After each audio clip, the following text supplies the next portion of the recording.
இன்று ஆகஸ்ட் 10 2024 சனிக்கிழமை, தமிழ் மாதம் ஆடி 25 நாள். இன்றைய திதி ஷஷ்டி. இன்றைய சிறப்பு ஷஷ்டி விரதம். இன்றைய மருத்துவ குறிப்பு: சூரிய நமஸ்காரம் செய்து வருவதால் உடல் குளிர்ச்சியாகி மூலம் விடுபடும். இன்றைய நல்ல நேரம் காலை 7:45 முதல் 8:45 வரை. மாலை 4:45 முதல் 5:45 வரை.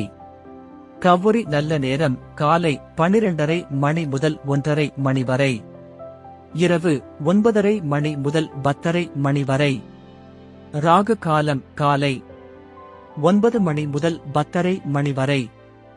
யமகண்டம் மதியம் 1:30 முதல் 3 வரை. குளிகை காலை 6 முதல் 7:30 வரை. இன்றைய ராசி பலன்: மேஷம் லாபம், ரிஷபம் நன்மை, மிதுனம் போட்டி, கடகம் தனம், சிம்மம் வெற்றி, கன்னி அமைதி, துலாம் பயம், விருச்சிகம் தாமதம், தனுசு நலம், மகரம் கோபம், கும்பம் திறமை, மீனம் புகழ். இன்றைய சிறப்புரை: பிறருக்காக உழையுங்கள், அதில் மகிழ்ச்சியின் ரகசியம் மறைந்திருக்கிறது. நன்றி.